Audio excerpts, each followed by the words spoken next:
Hi, everyone, and welcome to the 2020 Brooklyn Book Festival. My name is MJ Franklin. I'm an editor at the New York Times Book Review, and I am so excited to be here talking to this truly incredible panel of authors about transcending grief. We're going to be talking about books and grief and everything in between. I am joined today by Ilana Masad, Sigrid Nunez, and Joyce Carol Oates. Thank you so much for joining us. Before we begin, I just want to let you know that the books by the authors in this program can be purchased in the link below. As I said, I'm super excited to be joined by this panel of authors. So the order of this program is we'll do a very, very quick reading. We will have a Q&A between us. And then if you have questions, please drop them in the chat and then I will ask them. I'll try to mix them in the during the discussion if possible, but if not, we'll definitely get to them in the end. As I mentioned, we have an incredible panel of authors and speakers. I'm going to start with Ilana. Ilana Masad is a queer Israeli-American writer, essayist, and book critic whose work has appeared in the New York Times, the Los Angeles Times, the Washington Post, the Paris Review, NPR, BuzzFeed, Catapult, Story Quarterly, Mixed Media's Internet Tendency, and several others. You have been busy. She is the founder and host of the Other Stories podcast and a doctoral student at the University of Lincoln, Nebraska-Lincoln, where she also serves as the assistant nonfiction editor for Prairie Schooner. All My Mother's Lovers is her debut novel. Sigrid Nunez has published 7 novels, including A Feather on the Breath of God, The Last of Her Kind, and The Friend, which was a New York Times bestseller and a winner of the 2018 National Book Award. Also been very busy. I'm seeing a theme, a meta theme here. Nunez's other honors and awards include 4 Pushcart Prizes, a Whiting Award, a Berlin Prize Fellowship, and the Rome Prize in Literature. Also with us is Joyce Carol Oates. Most recently the author of Night, Sleep, Death, the Stars. Joyce is a recipient of the National Medal of Humanities, the National Book Critics Circle, Ivan Sandroff's Lifetime Achievement Award, the LA Times Book Prize, the National Book Award, and the PEN Award for Excellence in Short Fiction. She has written some of the most enduring fiction of our time, including the national bestsellers, We Were the Mulvaneys, Blonde, which was nominated for the National Book Award, and the New York Times bestseller, The Falls, which won the 2005 pre-FEMA, I can read. Thank you so much for joining us, Joyce. So again, we are going to start with a brief reading, and I'm going to throw it over to you first, Sigrid.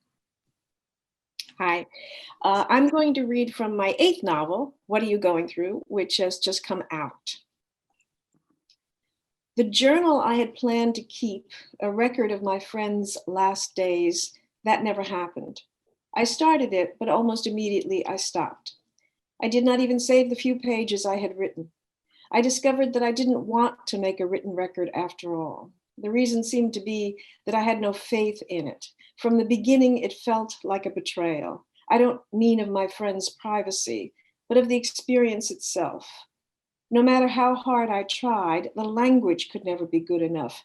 The reality of what was happening could never be precisely expressed.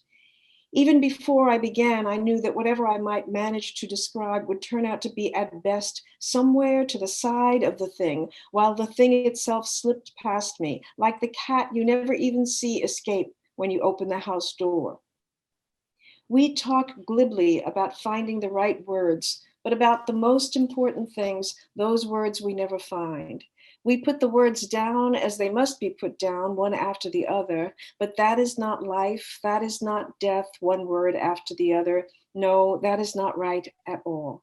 No matter how hard we try to put the most important things into words, it is always like toe dancing in clogs. Understood, language would end up falsifying everything as language always does. Why then create an inauthentic document to be mistaken by anyone who later read it, including even myself, for the truth? Something else, writing in the journal did not have the steadying or consoling power I'd hoped for. It did not soothe me. It frustrated me instead. It made me feel dumb and hopeless. It filled me with anxiety. What a terrible writer I had become. What if all this time we have misunderstood the story of the Tower of Babel? My ex once put the question in an essay. Behold, the people is one, and they all have one language. Said God, this will not do. As one, the people might actually succeed in building the city and the heavenward tower with which they hope to make their name. Indeed, the all-knowing knew that with a common tongue, nothing would be impossible for them. The way to stop this abomination was to replace the one language with many, and so it was done. But what if God had in fact gone even further? What if it was not just to different tribes, but to each individual human being that a separate language was given, unique as fingerprints? And step 2, to make life among humans even more strifeful and confounding, he beclouded their perception of this, so that while we might understand that there are many peoples speaking many different languages, we are fooled into thinking that everyone in our own tribe speaks the same language we do. This would explain much of human suffering, according to my ex, who was being less playful than you might think. He really did believe that's how it was, each of us languaging on, our meaning clear to ourselves, but to nobody else. Even people in love, I asked, smilingly, teasingly, hopefully. This was at the very beginning of our relationship. He only smiled back, but years later, at the bitter end, came the bitter answer, people in love most of all.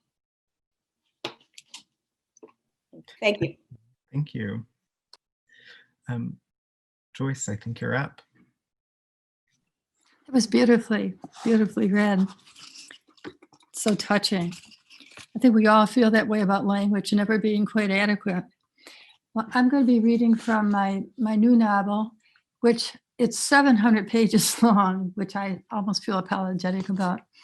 The title, Night, Sleep, Death in the Stars, may be the best thing about the whole novel. It's from this beautiful poem by Walt Whitman, A Clear Midnight. And because it's such a long novel, it's a family novel, many, many things happen and there are many people involved in the grief. It has just one precipitating event, which I will read. It's about a page and a half at the beginning, the prologue. Why?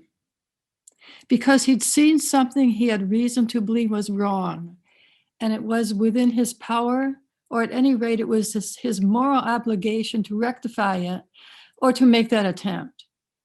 Where? Returning home on the Hennecott Expressway at approximately 3:15 of that day, just beyond the grimy and graffiti-defaced overpass at Pitcairn Boulevard, where, in the early 1970s, a 10-foot chain link fence had been erected. From where? A luncheon meeting of the trustees of the Hammond Township Public Library in downtown, Central Library, which John Earl McLaren, at that time mayor of Hammond, New York, had helped to rebuild in the 1990s. Since then, John Earl, Whitey, as he's called, had not missed a single meeting of the trustees in 15 years. Driving his vehicle, a new model Toyota Highlander, in the right lane of the 3-lane highway at a speed neither above nor below the 55-mile-an-hour limit. This caution in the light of his having consumed a single glass of white wine at the luncheon, though John Earl did not seriously believe that he was driving under the influence of alcohol. Seeing then, just before the exit at Meridian Parkway, which would have had him safely home in the house on Old Farm Road, in which he lived so happily with his wife for most of his adult life, within 20 minutes. A Hammond police cruiser parked at the side of the road with its red light flashing, and another vehicle parked close by. 2 uniformed police officers pulling a young, male, dark-skinned individual from his car, shouting into his face and slamming him repeatedly against the hood of the car.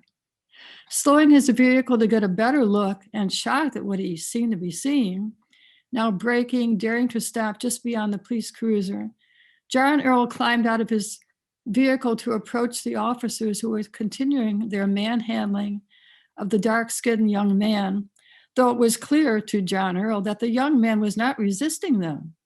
unless you called, trying to shield his face and head from their blows, resisting. Boldly calling out, "Stop, officers, what are you doing?" Brazen, seeming fearless, summoning something of his old mayoral authority in this new century, in this uncharted place, scrubby inner city Hammond in which a stricter and harsher police presence prevailed, little known even to white citizens as knowledgeable as John Earl McLaren.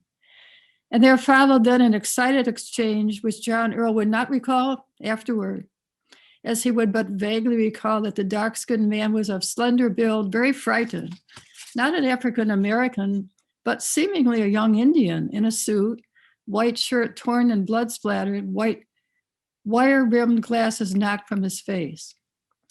Both police officers shouted at John Earl, "Get back in your car and get out of here, mister." And John Earl dared to continue to advance. "You're beating a defenseless man. What's he done?" Fired with adrenaline, heedless, insisting he would not leave. "I want to know what this man has done. I'm going to report you for excessive force." Forgetting that he was now 67 years old and had not been mayor of Hammond for a quarter century. Forgetting that he was at least 20 pounds overweight, easily winded, and taking a powerful medication for high blood pressure. In his vanity, assuming that Whitey McLaren had been a popular, moderate Republican mayor with a skill for political compromise, that he'd been a civic-minded citizen, a well-to-do local businessman, a poker-playing friend of the late Hammond police chief and longtime contributor to the Police Benevolent Association, who believed, and often said so publicly, that police officers have a difficult and dangerous job and need public support, not criticism. Forgetting this, that the officers might recognize him and relent and apologize, but this did not happen. Somehow instead it has happened. John Earl is on the ground, on his back, on the filthy pavement, broken glass, stink of diesel. Once you are down, you are down. Not likely you will get up of your own accord. The police officers have slammed into him incredibly, unbelievably, such force, such fury, and such seeming hatred with their gloved fists and bodies. He is stricken with shock as well as physically stunned. Never in his life has Whitey McLaren been treated so roughly, so without courtesy, a man whom other men like and admire. Thank you. Thank you. And before we move on, I want to say two things. One, you apologized for, you said you almost wanted to apologize for how long the book is. And in 2020, where we are quarantining, I love the idea of settling in with a long, in-depth, thorough book. So thank you. Do not apologize. And two, the title of the book truly is beautiful. Thank you. Thank you. Ilana, you are up. Thank you so much. And it's so special to be here, even though it's remote. It's my first Brooklyn Book Festival, and I was a longtime attendee before being invited to be on a panel. So this is very special for me. Welcome, welcome. I'm just reading the first couple pages from my book. August 21st, 2017. Maggie is in the midst of a second lazy orgasm when her brother, Ariel, calls to tell her their mother has died. "Don't pick up," Lucia says, the lower half of her face glistening. But Maggie doesn't listen. She lives for moments like this. "Hello, brother. I am currently being eaten out. What are you up to?" And when Lucia pulls her face away, peeved, Maggie leans up on her elbows and says, "No, don't stop." But then she listens, and she sits up and pulls away from Lucia, tugs her knees close to her body, protective. She can feel her face turn stony, is sure the color is draining from it as her brother talks.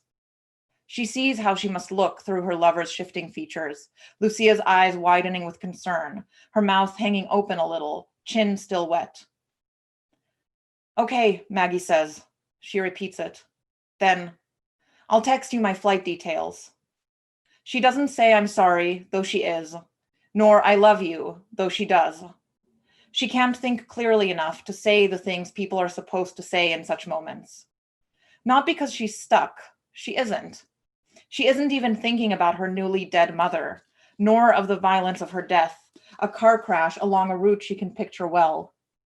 Instead, Maggie is several steps ahead, thinking of the funeral, of who she needs to call, of what will happen to her father.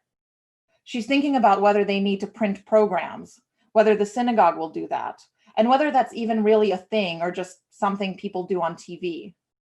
She's thinking about her planner, sitting in the kitchen so far from where she needs it. Mags, you're scaring me, Lucia says. She's sitting very close to Maggie now, rather than between her legs, kneeling, her brown breasts hanging heavy, nipples grazing Maggie's knees. Where are you going? Maggie stays hunched into her phone, looking at flight options, prices, and times.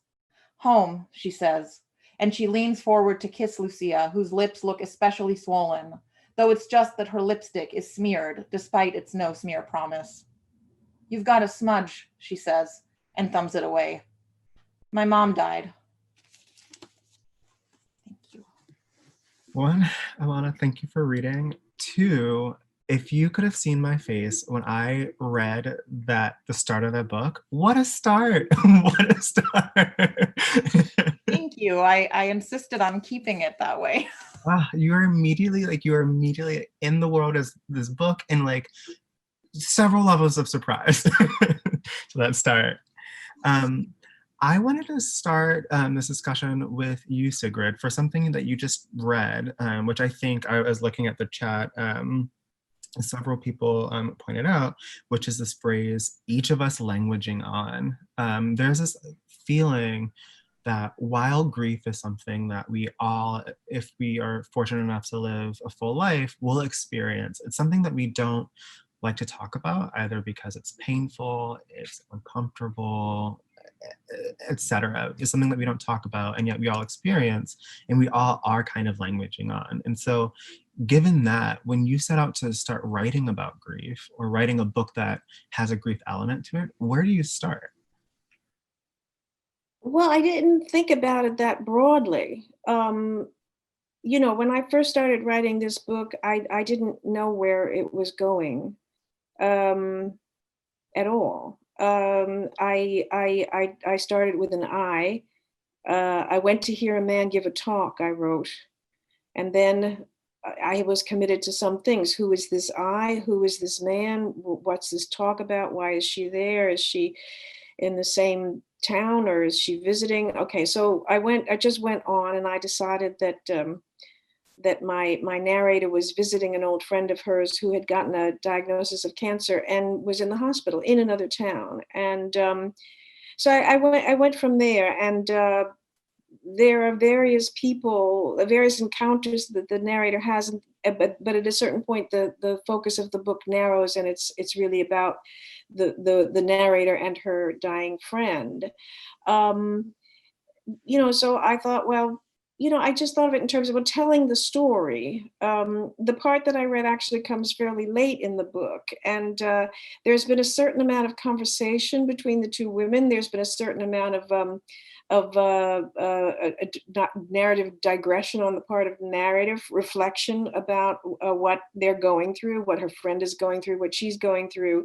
But throughout the book, she keeps coming up against this thing that language is actually inadequate, including what to say to one another. People in these, there's a point where the narrator goes to a gym, for example, and she ends up blurting out, because she starts crying to the trainer there, that a friend of hers is dying, and he says all the banal things that one says. He's a lovely person. He feels for her, but for me, the problem is that for whatever reason, it's in our strongest emotional states, when really we could use words, they do seem not to come. They do seem not to live up to what we need. And I think it's kind of the opposite of what you might think. I think that people feel shame about not having the language, but it's not really their fault. I mean, the language isn't there. They don't know how to talk about grief. We don't know how to talk about grief. And then that makes us feel very inadequate, ashamed, guilty, etc. And then makes us even more tongue-tied. And it isn't just grief. It's for other important emotions, and so we have these little formulas such as "I'm so sorry for your loss," which how often does that get said? Who really wants to hear that when they're in pain? And is there anything I can do? Usually not being said sincerely, and it's just something that one says, and the person who hears it understands that they're not supposed to say, "Oh yeah, here's a list." I'm not talking about people close to you, but strangers will say, is there, not strangers, acquaintances will say, if there's anything I can do, and you don't really take that seriously. So I really don't know. I'd love to hear from somebody else why it is maybe that we don't have a good way of talking to one another about this great shared and important experience. I don't really know. Yeah, I'm going to throw it over to you, Ilana, because also in your reading, there's a moment where there's speechlessness. Your character Maggie doesn't know what to say. And how did you approach writing about grief and capturing it with language? This thing that we often don't know how to capture with language. Yeah, I think it's so true what Sigrid was saying about like us not having adequate language, right? And when I was writing this, I think I was thinking a lot about the idea of also confronting grief, a serious grief that is someone very close to you, that is someone in your family, for the first time for this character, which, I mean, being 27 when that first happens is pretty lucky in a lot of ways, right? Like for so many people, it happens a lot sooner. And I was thinking about sort of all of the inadequacies and all of the weird rituals that we go through and all of the weird, I mean, yeah, the platitudes people say and how irksome they are. And for Maggie, part of what I wanted to explore was how those irksome banalities are a source of anger, because I think that often grief is so much more complicated than just sadness, right? I mean, throughout the book, she's very angry at her mother, and she's angry at her mother for sort of all of the things that have been left unsaid, and all of the things that she's learning about her that she never got to talk to her about. But there's a particular moment when she's at the funeral where she's like very aware of all of the ways in which this is this ceremony that she needs to participate in a very gendered way, in a very performative way that is very exhausting, and very not always helpful. I mean, I think that there are rituals that tend to help us in grief a lot more than the platitudes do, right? I mean, something that always strikes me about living in this country is how death and grief are put away in so many places. I mean, there seems to be a sort of especially white Protestant Christian kind of pushing aside of grief and like a putting it over there because it's uncouth. And I wanted to look at that uncouthness, like the ugliness of it, the way that it's unpleasant sometimes, and that's okay because we share it. And you said something about like kind of putting it away, this grief, and I think this year especially is unfortunately and tragically, people are feeling that it's no longer possible to put that away because people are grieving so many things in so many ways. You also mentioned something that grief is not just sadness. And I wanted to segue to you, Joyce, because I think one of the complex things about your book is that we have this great lead up to a tragedy. Whitey McLaren is trying to help someone. He's in this encounter with the police where he's injured. He's trying to fight through and recover, and then he tragically passes away. And your book the McLaren family is so big, and so you're able to explore grief through all of these angles. And I was wondering if you could talk to me a little bit about your process of approaching grief and you really landed on as you started to write. Well, some years ago, I wrote a memoir. I'm sorry. Did I interrupt you? Oh, no, I'm some years ago, can you hear me? Or is something wrong? Can you hear me? Yeah. Some years ago, I wrote a memoir called A Widow's Story.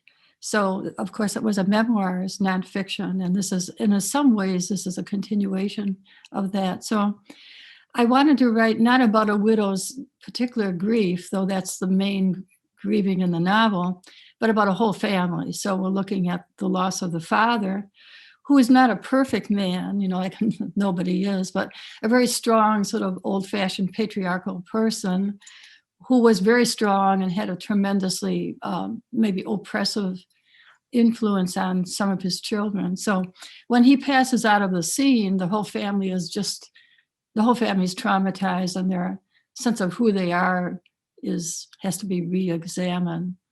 But the widow was the focus, and basically it's in some ways my own story, though I've made it fiction. I'm actually in the room.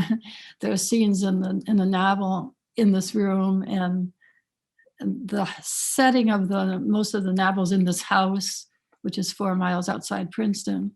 So in some ways it's very autobiographical, but in other ways it's totally fiction. And I wanted to explore I'll sound so strategic and rational, but none of these things really are anything that we choose to do. I would so rather not have had a memoir to write called A Widow's Story. And I would so rather not have had this novel to write, because it just, in some ways, takes me back over these experiences. Well, grieving, I guess, is a physical illness. It's hard to write about physical illness, and it's hard to write about pain so that anyone feels it. So as writers, we try to evoke some of the situations that may allow the reader to feel the same sort of thing to some degree, rather than just talking about it or summarizing what grief is, to actually give the experience, and so the reader can perhaps identify with it. I did have the experience of coming to the end of a first stage of grief, which I didn't really explore in my memoir. I was still sort of the first 3 months, which is the most difficult time. And after that, in the memoir, when I was able to sleep again, when the insomnia lifted, I felt that a stage was over. So that's when that memoir ends. And then this novel takes the widow through a whole year, and she remarries. She falls in love again to some degree. She'll never love the new husband as much as she loved the old husband. So it was very personal, and because it was so personal, I tried to make it a little less autobiographical and more fictional by having lots of other people in it. And Joyce, you mentioned both like how personal is and fiction versus memoir. As you're constructing this new book, how do you craft that? Like when you're putting pen to paper, like grief is something that's so personal, and you want to convey this feeling through these other characters that you're constructing. And in this case, the book, you're switching perspectives all over as you're trying to paint this whole picture of a grieving process. Like how do you start thinking about how you're going to layer on what elements, which characters to focus on, etc.? Well, I'm not really interested in that theme at all. The grieving process is something that sounds clinical and, physiological. Really, I'm telling a story. And I think our lives are so animated and excited when we are having an adventure. So that the novel is really about people having adventures. All the children are totally traumatized and shocked. And it continues, when the father disappears from their lives, they have to have redefinitions of themselves. The widow, who was very suicidal and depressed and would never, ever have thought, she actually meets another man, and she has these emotional experiences that are in some ways not so pleasant for her. When we're in a state of absolute grief, we're very depressed and we're benumbed. To be benumbed, as with a shot of Novocaine, means you don't have to risk being hurt. It's very hard for somebody in that state to rouse oneself and come back into the world, because that's the place where you get hurt again. So in a sense, I'm not really writing about grief so much as how you find a way back to being fully human, even though it will be painful. And that to me is an adventure. It wasn't my actual life, which is a little bit like the novel. And it is in fiction. We're having these journeys and surprises. There are plenty of surprises in life. Ilana, I want to go back to you because I also feel like while grief is such a big element of your book, there is this sense of discovery. Both your character Maggie discovers these 5 letters that her mother, who's passed away, has written to these men and that she needs to deliver. So that's one discovery. But then also Maggie is discovering so much about herself and this like new relationship that she's in. And so I was wondering if you could talk to me a little bit about that story that you're telling, and then like what opportunities does the grief element present in exploring some of these characters. Yeah. I think I'm really interested by what Joyce said about the adventure element, right? Of like coming back to life in some way, or like needing to engage with life as someone who is grieving. And I don't think I was thinking of it consciously in that way when I was writing, but I mean, that is what Maggie's going through, right? Like she's on a kind of road trip adventure in a way. And she's on, I mean, she's in the midst of this kind of honeymoon period with the first serious girlfriend she's ever had that things are like working with. And so there's this really good thing that she's left in order to come home, and I think coming home is always sort of complicated because it tends to regress us in some way, especially when you're a younger person with living parents, or not even just a younger person, but a person whose parents are still alive, or who have a parent who is still alive. And so I think that grief here was sort of, I mean, it was of course the catalyst, right, for what she's discovering, because she would not have discovered a lot of this if her mother had not died.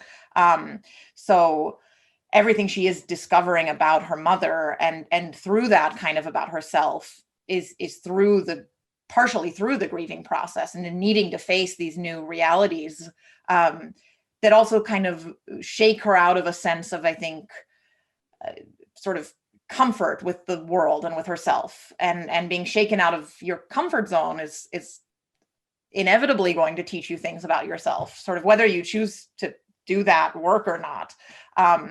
So in that way, I think that the grief was really sort of the catalyst for everything that happens.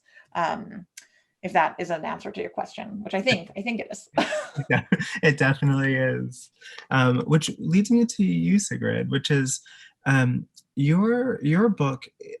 It involves this really complicated stage, which I'm calling like pre-grief, which is when you know that you're gonna lose someone, and so there's that stage. But then also there's this really nuanced and complicated discussion about like aging and what you lose and what you find as you age. And I was wondering if you could talk to me a little bit about that stage. I think with Joyce and Ilana, we talked a lot about like what happens when you lose someone.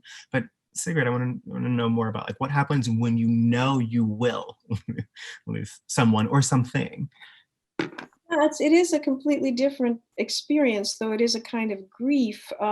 In the book I wrote before this, The Friend, is in that book, the narrator is dealing with is in mourning, is dealing with having lost somebody, a very good friend, to suicide, and that is how the book begins, and it is an exploration of that, and that particular kind of grief where it's a suicide, somebody who hasn't left a note, and whose decision is a great mystery to those he's left behind. Here, the narrator has been asked by a friend who at first she has just a diagnosis of cancer, then it becomes a diagnosis of terminal cancer.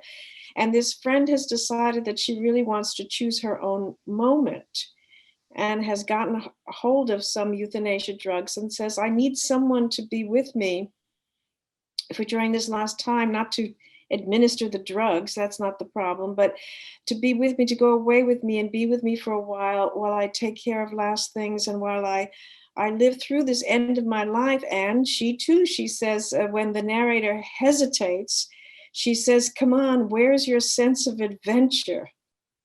So there's that again. And it does turn out to be an adventure. And then Joyce bringing up life is full of surprises. Indeed, when you're dying, you're still living, you're still in life, you're not dead yet. And therefore, there are these surprises to deal with.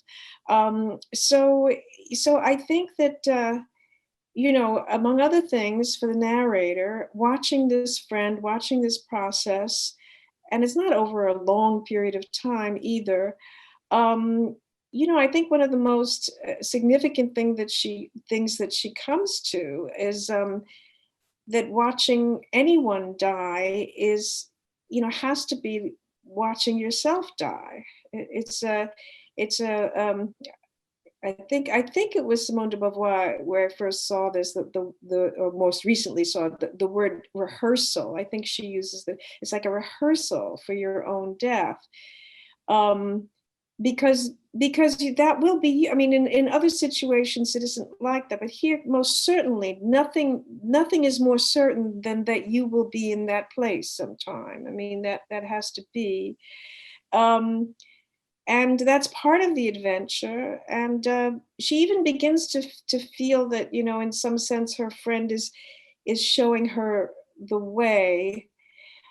Not necessarily the suicide way, the euthanasia way, but just showing her the way. And she also, the other thing is that this idea that the friend has of having total control at the end, she's going to have a peaceful, quiet death, and everything's going to be ordered. It turns out to be an illusion. It's just not that easy. It's just not that easy. And, that's where some of the surprises come in. And of course, just to say one more thing, yes. And of course, the fact that these women are in their 60s, but aging is an important part of it all too, that process, and why that's difficult. Largely it's difficult because it's leading to dying. And another kind of grief that I wanted to deal with in the book was what we've come to call climate grief. There is a character in the book who has, we could call it, I guess, pathological climate grief, by which I just mean his climate grief is perfectly rational, but his rage about it we could call pathological. So some people would say, I don't think it's pathological at all. I think he's just right. He's absolutely right about everything. But yes, climate grief, another kind of grief that we're all dealing with. Yeah, your book starts with this this talk from this author who's addressing climate, and it is a very blunt talk, and then you see some of the other characters or some other attendees kind of really shocked by it, and I think that sense of rage was a very gripping. But also there's a humor element to it, and your narrator watching the reactions of these people who just witnessed this talk that's very grim, but also like definitely true, like it's happened. I wanted to ask, I want to circle back about something, which is Ilana's statement that grief is not just sadness, and you're all telling stories, and it's through this with this grief element. But we frequently say there are 5 stages of grief. Was there a stage or an emotion that was especially rich for you to explore in crafting all of your books? I want to start with you, Joyce. Was there an emotion that you wanted to explore the most?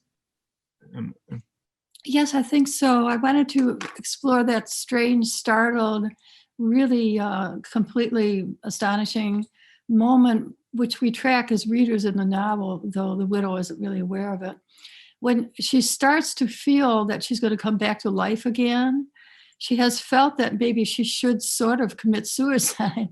I'm sorry to sound so morbid, but anyone who's gone through this experience will probably identify with it. You sort of feel that it's really, really wrong. It's really vulgar and wrong and awful of you to still be alive, if you lose somebody really close to you, which is not the same as losing, I think, a parent or somebody who maybe should, in the great scheme of things, should precede you.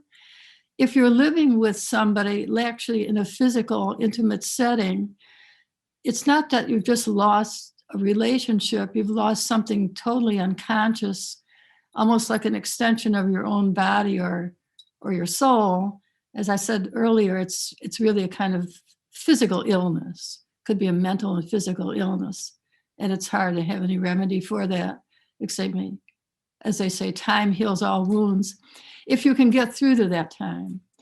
So I wanted to show or evoke in the reader that experience where you're totally depressed, you're totally lost, and really everything deserves a kind of pathological rage.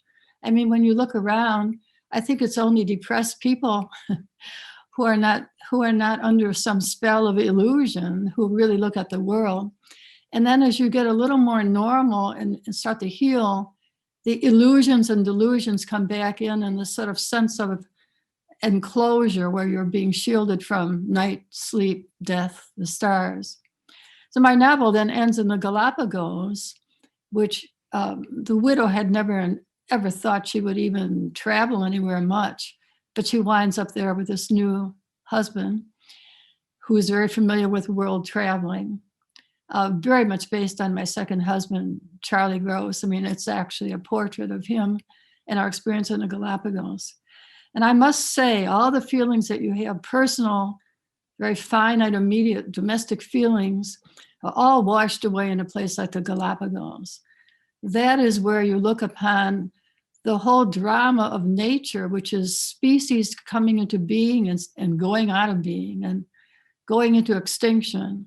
You look upon a drama that's so primeval and so inhuman, so non-human, that a lot of your own feelings just get washed away. And so my novel very purposefully ends with that. So it's structured beginning with a very specific loss, this man who is really blundering into a situation. He's misreading it. There are other things he might have done, but his white privilege led him into thinking that he could make some difference. And then the novel works through the personal and domestic and ends with a sort of vision. You call it transcending grief. I would guess it's sort of like transcending the human perspective. In my mind, I've started referring to this panel as not just transcending grief, but excavating grief, because through that is how we are understanding so many other facets of life and of ourselves. Sigrid, you said to watch someone die is to watch yourself die. Like, oh my gosh, that's is going to stick with me forever because it's so true. We have about 5 minutes, and so if you're watching this, if you have questions that you'd like me to ask, please put them in the chat. I am reading through questions now, and to give people time to put their questions in, I have one last question, lightning round for this incredible panel, which is, I think it would be remiss for me to not ask such talented writers, what is something, just like some writing advice, and I want to know what's something that you tell yourself as you sit down to write, that what is something that you tell yourself to get through your writing process, to get through your book, to get through your project? Could I start with you, Sigrid? I guess, when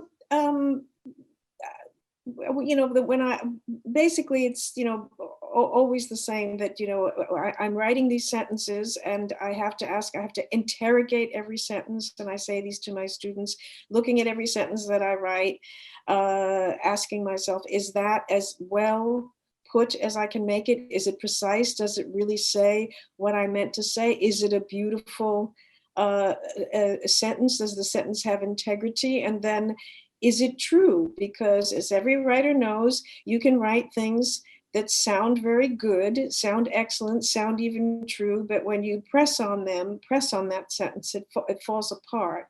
It turns out to be just something that sounded good, but isn't really true. So that's something I tell my students all the time, and that I try to keep in mind while I'm working, always. As we're languaging on, we need to make sure that what we're languaging on through and with is true. What about you, Ilana? So I find that this is not the first book that I've written. It's just the first book that I've sold. And so I find that every time I write a new anything, I kind of feel like I'm inventing the wheel all over again for myself, not like in the world. And so I try to be okay with it's okay to feel like it is not working if there's a part of it that you're still very certain about and that still feels important, and like even if you're in the moment, in the writing moment, there are days that suck, and that's okay, and sometimes it will feel like that, and not to let that discourage you. Just sit with that discomfort is, I guess, the best advice I can give, which is also very relevant to a grieving process as well. You just have to sit with that discomfort and own it. What about you, Joyce? Well, I think there are different ways of approaching the subject. I like to spend a lot of time running and walking and telling the story that I'm going to be writing about in my head as if it were a movie, so that I'm seeing the images instead of hearing the people, but there's no narrative voice. Trying to establish the actual, the fictitious actual events that I'm going to be writing about. So if I can get that, if I could sort of see that and immerse myself in it, when I come back home, then I find a language that's appropriate to the people in the experience. So all my books, or most of my fiction, I guess all of it, is mediated voices attached, a language specific to a certain character. So I have to find the voice for the different children and a voice that communicates something. Some sentences will be more poetic, quote unquote, and metaphorical. Other voices will be a little cruder and even clumsy. So I'm not always looking for a kind of formal beauty, but something that is a mediated voice that helps us come into the consciousness of the character. And then we have an audience question. This is from Anne. When my mother died, I was surprised and dismayed by overwhelming grief. I felt solace in fiction centered around grief. Do you find writing about grief equally cathartic? I'm gonna go same rotation around. So I'm gonna start with you, Sigrid. Yeah, I think that writing is extremely helpful in getting through any kind of pain or suffering. And I think there is something when you're writing, you are giving some kind of order to those chaotic feelings. And even people who aren't writing for publication or whatever. I mean, anyone can write in a journal every day about the process they're going through. And I think it has to be helpful. Absolutely. What about you, Ilana? I think that it's for me, it's unconsciously probably helpful. I never find it helpful like in the moment, but I do find that when I am writing more consistently, or thinking about stories and thinking about my characters in like a way that is sort of filling my life, and that it's happening on my walk, sort of like what Joyce was saying, that it's there and your characters are in your head. I find almost always that I'm able to cope with everything else. And I mean, I think that we are all kind of in a constantly grieving process to an extent in the world as it is today. And so, yes, so I think that it is helpful, not always in a direct way for me, but in a kind of indirect way. And what about you, Joyce? Do you find writing about grief equally cathartic as well? Well, it's basically almost the only thing I can write about. And sometimes I write about more succumbing to it, or sometimes I write about being triumphant or dealing with it. It's not so much the grief itself as I said before, the kind of adventure of finding a way. So I think of the process of my life as I'm this person who's under a kind of, I've sort of sunk beneath the surface of life. Other people are skittering around and having a good time, and I'm kind of this person who's under the water, and I have to find a way that I can breathe. That seems sort of relevant to our pandemic too. So I have this straw that's sort of bent and twisty. It's actually not a very good straw, but somehow it sort of goes up into the air that other people take for granted.